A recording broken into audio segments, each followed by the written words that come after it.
This is an NBC News special report. Here's Chuck Todd. Good day, everyone. We come on the air on another very busy news day as President Trump, currently meeting with the Emir of Kuwait today, is about to take reporters' questions in the East Room of the White House. This as Hurricane Irma, a massive, powerful, and very dangerous Category 5 storm, bears down on South Florida, now under a hurricane watch. A mandatory evacuation order is in effect for the Florida Keys, Miami Beach, and the Barrier Islands. And Governor Rick Scott is warning residents along both coasts of his state. I cannot stress this enough. Do not ignore evacuation orders. Remember, we can rebuild your home. We cannot rebuild your life or your family. Regardless of what coast you live on, be prepared to evacuate. Floridians on the West Coast cannot be complacent. This storm can still move west. Please heed his words, Floridians. Let's go to our Chief White House correspondent, Hallie Jackson, who's in the East Room. And Hallie, there's a lot of different questions the president could get from preparations for Irma, the surprise deal he cut with Democrats, North Korea. What do we expect? Probably all of it, Chuck, as we wait to see some of the delegation from both countries walk in and sit down behind me here. I will tell you that earlier today, the first two questions that the president got in the Oval Office were both about what you just talked about, Hurricane Irma. The president taking this very seriously. He has been briefed about this, and I'm told that he will receive another from his Homeland Security advisor later on today as he tracks this storm from here in the White House, saying that Florida officials are about as prepared as they possibly could be, but that he is very concerned about this, very worried, as so many in the region are. You mentioned some of the other topics that we could hear the president take questions on today. One of them being, of course, his relationship now with congressional leaders after he struck that deal with Democrats, essentially, to provide money for the last hurricane we dealt with, Hurricane Harvey, as well as to lift the debt ceiling and keep the government open for the next 3 months. The president earlier today says he does want a new relationship, a different relationship now with members of Congress, more bipartisanship. That, of course, leaves open the question of what his relationship looks like currently with Republican leadership like Mitch McConnell and like House Speaker Paul Ryan, who had wanted to move in a different direction. And as we wait for the president and the rest of the U.S. delegation to walk in, along with the Kuwaiti leader, we also look to North Korea, which is an escalating crisis. As you know, the question is whether the president will address that today in this press conference, in addition to the ongoing discussions, the mediation now with Qatar and Saudi Arabia. There's some real concern about how that is going to be handled as well, Chuck. You know, Hallie, we're running almost an hour late with this. So clearly this was a conversation that extended, and you brought up, I mean, we forget about the various crises that's been on this president's plate. What's been happening in the Gulf region, where Kuwait's been trying to be a mediator here, is not an insignificant deal. And we know that this is something that came up in that discussion as the U.S. delegation now walks in, along with, I believe, Secretary of State Rex Tillerson behind me here, Chuck, who was involved in these discussions. We know that this was a topic that both had wanted to discuss. Obviously, Kuwait, a key U.S. ally in the region, looking to try to mediate this dispute with Qatar. And so the question is, what did the president say here, and how did that conversation unfold? As you mentioned, it's just one of a number of international crises currently facing this president. We imagine that North Korea may have come up in the conversation. We'll find out soon, in addition to everything else happening here at home, including, by the way, the other big news of the week, Chuck, which is the president's order to essentially rescind that program that protects dreamers, DACA, right? These 800,000 people living in this country brought here by their parents.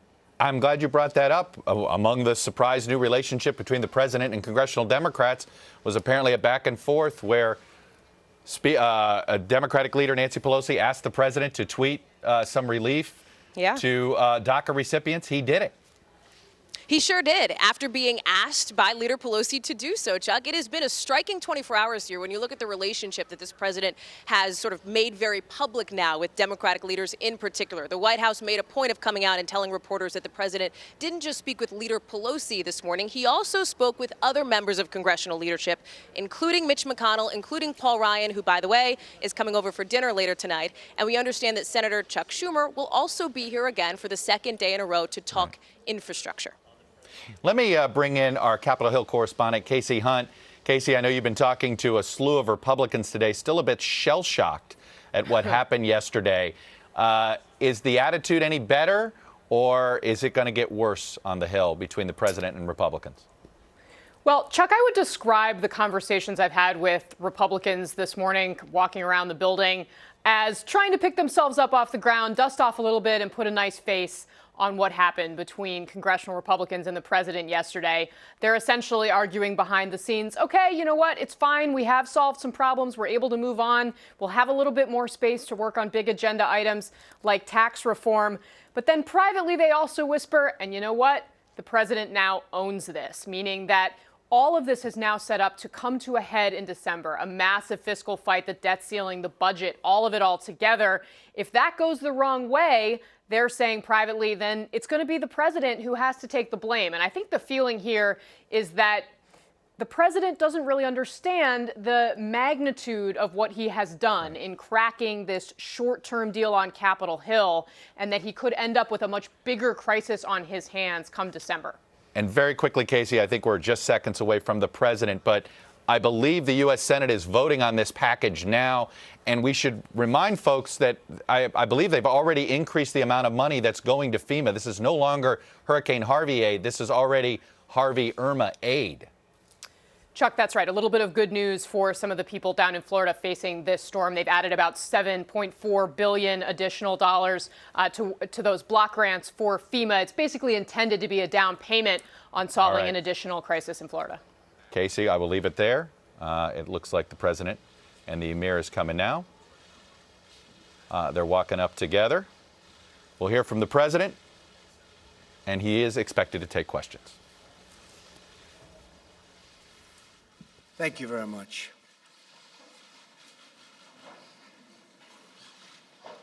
Good afternoon, and thank you for all being here. It's my great honor to welcome His Highness the Emir of Kuwait to the White House. The United States and Kuwait share a strong and enduring partnership. We recently commenced the 27th day of remembrance of Saddam Hussein's invasion of Kuwait, which we all remember so well. The United States is proud to have contributed to the liberation of Kuwait and for the friendship we have built together in the years since. Today, we reaffirm our commitment to our shared security interests and recognize Kuwait's critical contributions to regional stability. We also thank Kuwait for its humanitarian leadership and for its partnership in the fight to destroy ISIS. During my trip to Saudi Arabia, I spoke to the leaders of more than 50 Arab and Muslim nations about the need to confront our shared enemies, murderous terror groups that threaten all civilized people.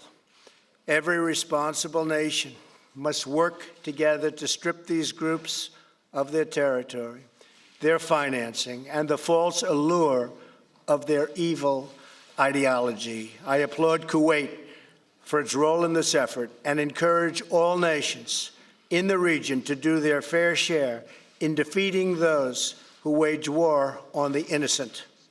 Each nation in the region must decide what kind of future they want for their own children, one of violence or one of peace. That also means confronting those, such as the Iranian regime, who support terror groups and radical militias. Cooperation between America and Kuwait has never been stronger, never ever. The FBI and the Kuwaiti government are expanding our counterterrorism and intelligence sharing efforts. We're making progress on promoting Kuwaiti investments in the United States. They're making tremendous investments in our country. They have great confidence in our country. We're also entering a bilateral agreement with Kuwait regarding customs enforcement. During the same period and the same trip to Saudi Arabia, which was my great honor, representing our incredible country, His Highness personally asked me to expedite a $5 billion agreement for the sale of American F-A-18 Super Hornet fighting jets for Kuwait. I am pleased to report that the State Department has now authorized this transfer and purchase, which will not only strengthen our mutual security, but will greatly benefit American workers. Kuwaiti's investments in America through its sovereign wealth fund are profitable for Kuwaiti people, and they create many, many jobs in the American workforce. I am pleased to report this year that Kuwait has taken delivery of 10 American-made Boeing 777 airliners. They're beauties. American workers build the best planes in the world by far, and we want them to be made available for those countries that want them. And Kuwait has been a big buyer of commercial airliners made by Boeing and others. Our partnership extends beyond shared economic and security interests. We're signing a memorandum to deepen the close educational ties between our two countries, enhancing English language, and that's what we're going to be doing. We're enhancing the whole relationship through the use of the English language, and that is something that's very exciting, I think, for both of us. I want to thank His Highness for his leadership role and the role he's playing to help the nations of the Gulf Cooperation Council follow through on their pledges from all over, because we went to Saudi Arabia and the pledges of ending terrorist financing came from every country in that magnificent room on that magnificent day. And we are addressing the ongoing GCC dispute, and the Emir is leading those discussions, and hopefully it'll be resolved very soon. We call on our GCC and Egyptian allies to focus on our commitments at that Saudi Arabia summit, to continue our joint efforts to drive out and defeat terrorists. Qatar, Saudi Arabia, United Arab Emirates, Bahrain, and Egypt are all essential U.S. partners in this effort. We have great relationships with all of them right now, maybe better than we've ever had. We will be most successful with a united GCC. Tomorrow, Secretary of State Tillerson and Foreign Minister al-Sabah will chair the second U.S.-Kuwaiti Strategic Dialogue. By strengthening communications with allies like Kuwait, we send a strong message to both terrorist organizations and regional aggressors that they cannot win. They will not win. They cannot win against us. And our military is getting stronger and stronger and stronger. And that those who cherish and value human life will always prevail. I want to thank His Highness for joining us here today. The United States values its close friendship with Kuwait and its people, and we look forward to strengthening these bonds even further. Together, we will show the world that the forces of destruction and extremism are no match for the blessings of prosperity and peace. Thank you very much. I appreciate that. Thank you. Right. Sharia, good. Come on.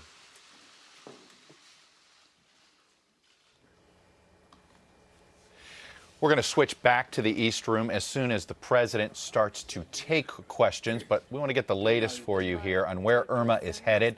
So I'm going to turn now to WNBC weather anchor David Price. And Dave, I know we've gotten our 2 p.m. update. Tell us, is there any better news for South Florida at all? Well, Chuck, the word is consistency right now. Things have not changed all that much. It's remarkable. If you look at this storm, 400 miles, that's how wide the cloud shield is. Let's take a quick look here at the center, because some folks may see a little bit of a wobble in that eye. Don't be confused. That's simply eye wall replacement. That's a normal part of the life cycle of this storm. It may cause a little bit of temporary weakness, but it will regenerate, and the storm retains all of its strength. Now beginning to plow through the Turks and Caicos Islands with storm surges, which could be upwards of 20 feet. And these islands are going to take a direct hit and should begin to feel hurricane-force winds within the next half hour to 45 minutes. Then let's anticipate what's going to be happening during the next 36 hours or so. And Chuck, you asked if there's better news. The answer is no, not right now. Why? Because this storm is going to stay offshore, off Cuba's shoreline. Some of the higher mountains, which could have sheared it, caused some disruption or weakening, not going to affect us. So the next big question is, what will happen with this storm's path. That most likely isn't going to be determined until early Saturday when we begin to see that turn. How far east does it go? How much strength does it have? And where does it wind up? As we take a look now, incorporating all the information we got most recently in that 2 o'clock update, it is still very, very bad news for South Florida. And that's why for the last several days, we've been talking about the need to plan, the need to get out, the need to evacuate preemptively so we could avoid a situation like so many may be in over the next 24 to 48 hours where people want to go, they want to leave, but simply can't. As we head into the weekend, Saturday into Sunday, we could see wind speeds upwards of 145 to 150 miles per hour rolling through sections of South Florida. Now, there still are different trajectories this could take, which could leave it out into the Atlantic with a similar result as we saw with Hurricane Matthew just last year, where we anticipated a hurricane, but we wound up with a relatively rapidly moving tropical storm. It may go to the west, or at this point, it may ride up the peninsula of Florida. We're continuing to watch it, Chuck. David Price, thanks very much. And let's go down and check out South Florida preparations. Kerry Sanders is at Lake Okeechobee, an important freshwater lake in South Florida. And Kerry, you're there because this is the aftermath fears that we have in South Florida regarding Lake Okeechobee specifically. Explain. Well, there is a hill, which you can see behind me. That's man-made. It is a dike built by the Army Corps of Engineers. And right now, they're still working on that dike to shore it up. It's an $800 million federal project because reports by the government have said that the dike itself is not secure. And the fear is, with this storm coming in, the Irma could cause the dike to give way. About 40,000 people live on the other side of the dike, where the water from Lake Okeechobee, which is the second largest freshwater lake in the lower 48, just behind Michigan, Lake Michigan, so you understand how big it is, that the water would rush out and we would see fearfully what we saw in New Orleans following Katrina. And so those who live in the shadows of this, and as I said, 40,000 people are being urged to get out. They're not saying that the dike is going to give way, but they're also not guaranteeing that it is going to hold. Kerry, I want to follow up on that. Most of the evacuation orders we've been hearing about are all coastal, all with the barrier islands, Miami Beach, et cetera, the Keys. I've not heard an evacuation order around Lake Okeechobee yet. Is it mandatory, or is it just being, are they just suggesting? It's not mandatory. It's not mandatory. It's just being people urged to go because of the potential fear. It's something that they want to make sure they say on the front end. I think a lot of these are lessons learned after Katrina. All right, Kerry Sanders down in South Florida for us. Kerry, thanks very much. Let's go back and listen. We're going to hear the tail end of the Kuwaiti Emir's statement to the press corps. To shoulder its responsibility in maintaining international peace and stability, which represents the because the continuation of those struggles continues to be a threat.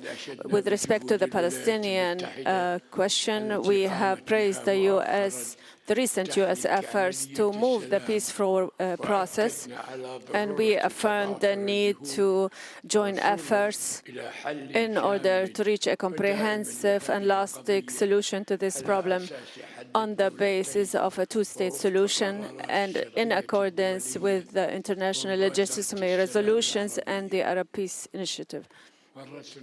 Once again, I thank His Excellency the President for his kind invitation to us and for his kind hospitality, and we look forward to meeting with His Excellency the President in the state of Kuwait within the framework of our efforts to further enhance our relations and build on our strategic relationship in the service of the interests of both countries and people.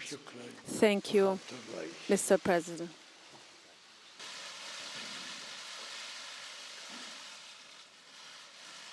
All right, we'll take a couple of questions. Go ahead. Yeah. Actually, we'll go somebody else this time, John. You've been doing enough, John. Go ahead, John. CBS. Major. Here we go. Thanks. Mr. President, on the question of North Korea, the country feels that a crisis is coming.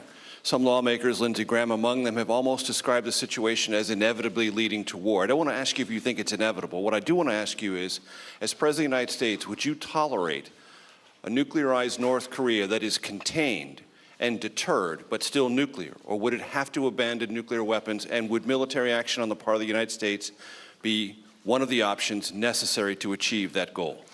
Military action would certainly be an option. Is it inevitable? Nothing's inevitable. It would be great if something else could be worked out. We would have to look at all of the details, all of the facts, but we've had presidents for 25 years now. They've been talking, and the day after an agreement is reached, new work begins in North Korea, continuation on nuclear. So I would prefer not going the route of the military, but it's something certainly that could happen. Our military has never been stronger. We are in a position now, and you know the new orders, you see the numbers just like I see the new numbers. It's been tens of billions of dollars more in investment. And each day new equipment is delivered, new and beautiful equipment, the best in the world, the best anywhere in the world, by far. Hopefully we're not going to have to use it on North Korea. If we do use it on North Korea, it will be a very sad day for North Korea. Do you have a question for the Emir? Follow-up, is it acceptable for you as president for North Korea to be nuclearized but contained and deterred? Is that a strategy we're going to see what it is? I don't negotiate with you. No, I'm not negotiating with you. Maybe we'll have a chance to negotiate with somebody else, but I don't put my negotiations on the table, unlike past administrations. I don't talk about them. But I can tell you that North Korea is behaving badly, and it's got to stop. Okay? A question for the Emir? Your Excellency, you mentioned in a general sense the situation with Qatar. How optimistic are you about it being resolved, and what role would you like the President of the United States to play in achieving a resolution?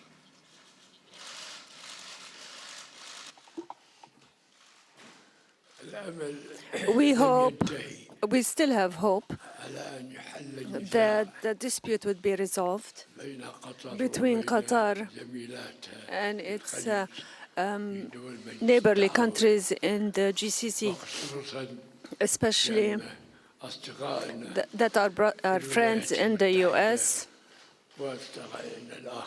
and our other friends are assisting us in resolving this issue. I am optimistic that the solution will come in a very near future, God willing.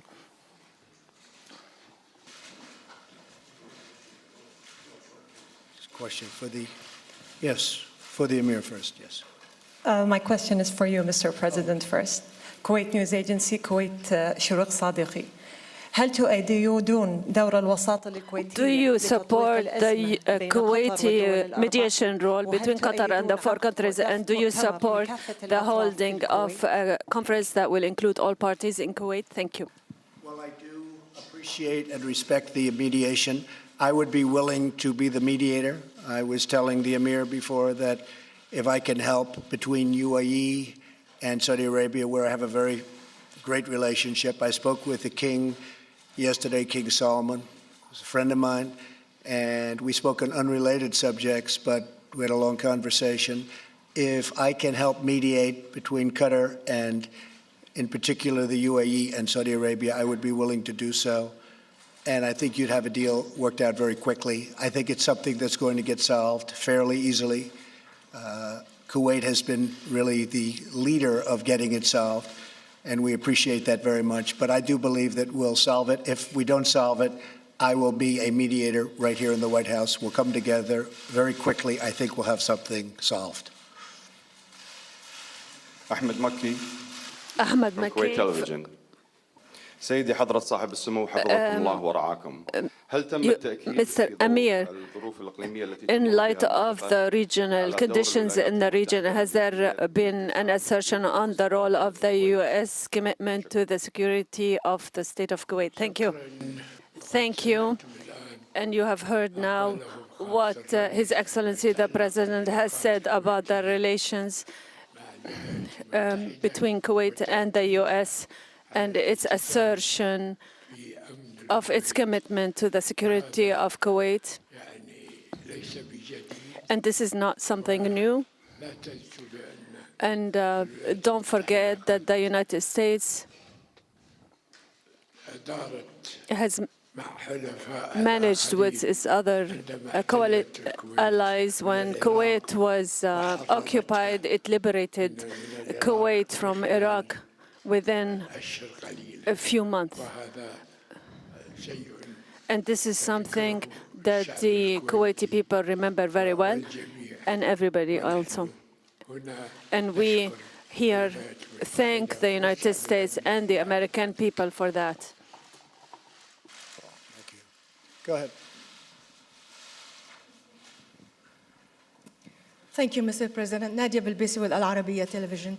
You dispatches a team to Israel and Palestine, and you're about to meet the leaders of both countries in the UN soon. Do we expect a new American initiative to move the process forward? And if I may, sir, the UN has just published a report about Syria's Assad regime using chemical weapons. They said that basically he used it more than two dozen times. Does that mean that President Assad is immune now from any prosecution? And what can you do to stop the further use of chemical weapons? Thank you. Well, first of all, the Palestinians and the Israelis, we are discussing, we are working. They say it is the world's most complex and difficult deal. You know that. But it is something that could happen. I believe that the relationships that we have with both can help. It's an event that's just never taken place. Sometimes people think they're close and it never happens, or it never happens successfully. I think we have a chance of doing it. I think the Palestinians would like to see it happen. I think the Israelis would like to see it happen. And usually when you have two groups that would like to see something happen, good things can happen. So I think there is a chance that there could be peace. But again, I say that a little bit reluctantly. We're going to give it our best. We have tremendous talent working on that particular transaction. As you know, David Friedman, the ambassador, is very much involved. We have a great group of people. We'll see what happens. As far as the chemical weapons, I find it hard to believe that after what we did the last time, that Assad would do that again. I haven't heard what you just said, but I find that a little bit difficult to believe. But nothing would change. We would be extremely upset if he was using chemical weapons. As far as Syria is concerned, we have very little to do with Syria other than killing ISIS. What we do is we kill ISIS. And we have succeeded in that respect. We have done better in 8 months of my presidency than the previous 8 years against ISIS.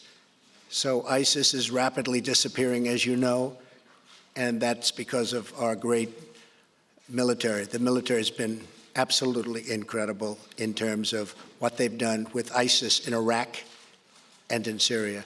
Do you have a question for the Emir? Yes, to the Emir, all the parties are holding on to their own positions with respect to Qatar. Where do you see a breakthrough in this dispute? Do you see any indications to make us believe that this crisis will come to an end? The hope has not ended yet. I would like to affirm that Qatar is ready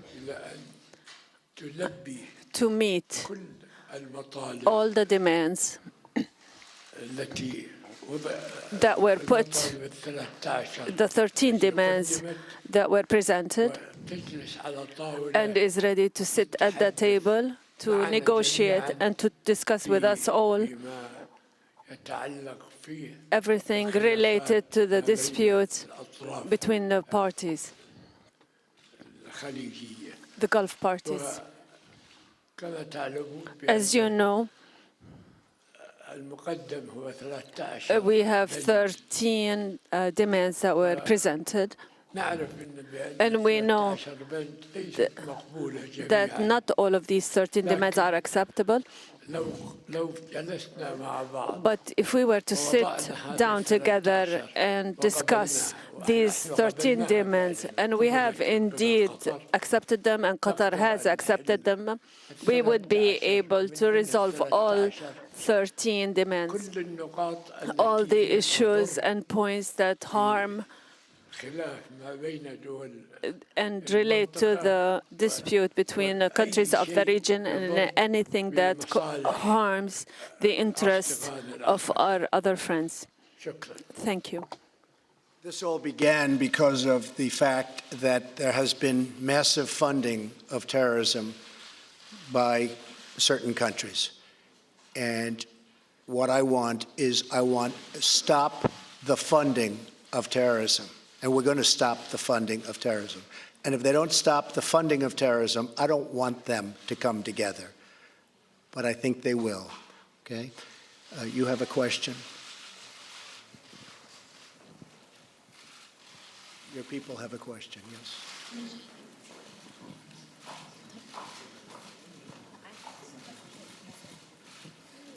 Go ahead, to the Emir.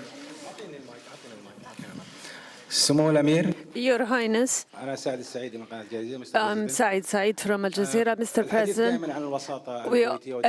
we talk about Kuwaiti mediation and supporting Kuwaiti mediation. Are there tracks and a meeting that happened in Kuwait which received U.S. and international support? Is there in reality something clear and a breakthrough that has been accomplished in this crisis? Are we about to see at the beginning of a breakthrough, or Your Highness, are the issues so complicated? We talked about a deep discussion about all the issues. What is the real issue and complicated issue at the heart of this dispute? We would like to find some information. Where is the problem here, so that we can solve it? Thank you. First of all, I would like to say there is no problem that cannot be resolved. True, it's complicated, but when we meet at around one table, and now we have an affirmation from the country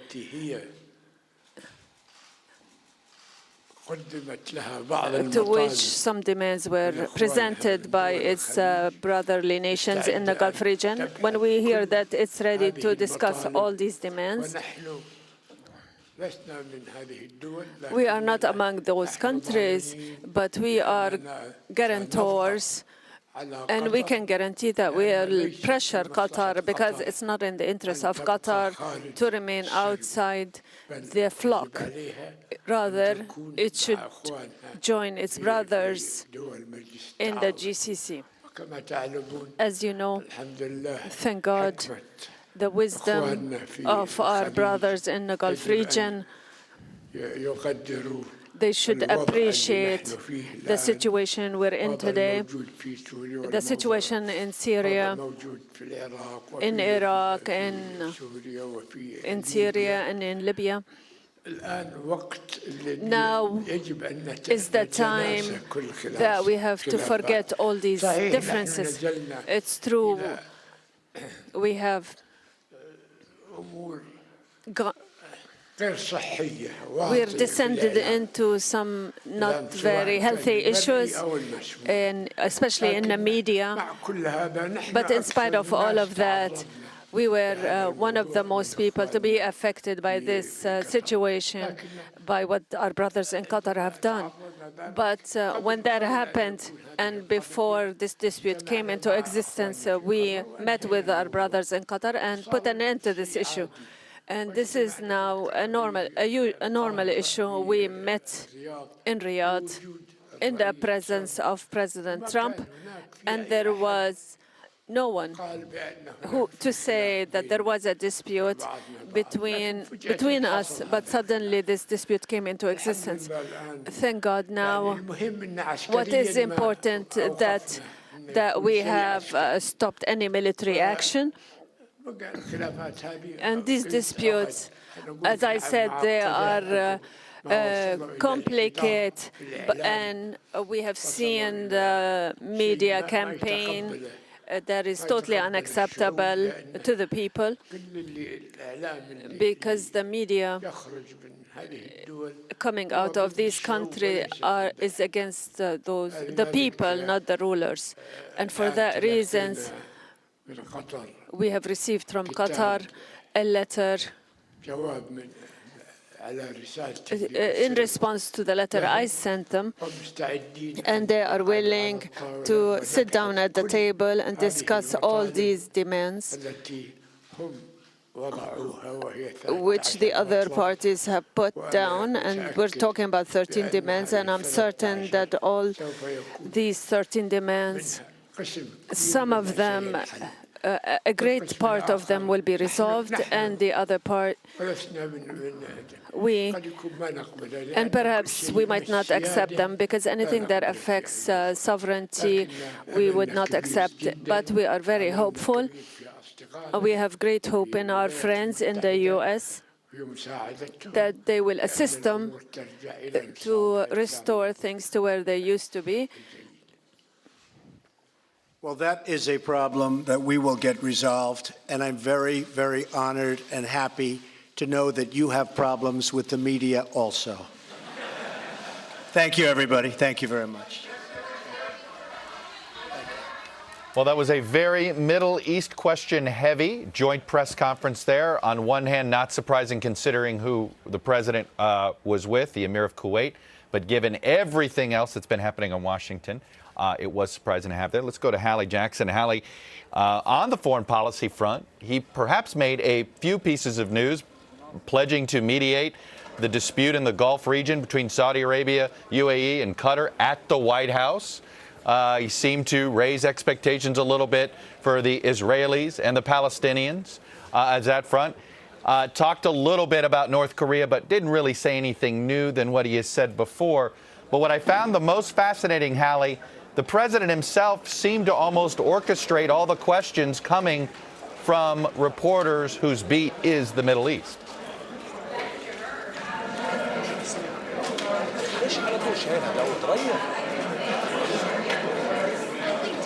What we maybe have heard in the past. You didn't hear fire and fury. You did hear a warning, North Korea is behaving badly and must stop. But he also said, hey, I don't, and I'm paraphrasing here, I don't want to take military action. I would prefer not to, but I will if necessary, which is interesting. The other part of it, there were a lot of questions, as I'm sure you noticed, to the Emir regarding the mediation involving Qatar, involving Saudi Arabia. The president said, hey, I'm happy to mediate here at the White House. He thinks it's going to be able to be resolved fairly easily, which I think is notable and caught some people's ears here. In addition, as the president was speaking, we learned that the Harvey relief money, debt ceiling, government funding deal had gone through one vote in the Senate, had passed the Senate, and now goes to the House, which was developing as the president began to essentially speak here. And you also heard the Kuwaiti leader address the hurricane that is headed toward Florida as well, saying his thoughts are with the U.S. Hallie Jackson, well wrapped there. Thanks very much. I'm glad you mentioned that. Yes, it's a $15.25 billion deal that the Senate just approved, a big majority, but some notable no votes on it, 17 in total, all Republicans voting against this deal that the president cut with Democratic leaders yesterday. Stay with this station as well as MSNBC and NBCNews.com for the latest on Hurricane Irma and all the day's news. My colleague Lester Holt will be anchoring Nightly News tonight from Miami. To my friends in South Florida, please heed these warnings. Take cover. Be prepared. For now, I'm Chuck Todd, NBC News, Washington.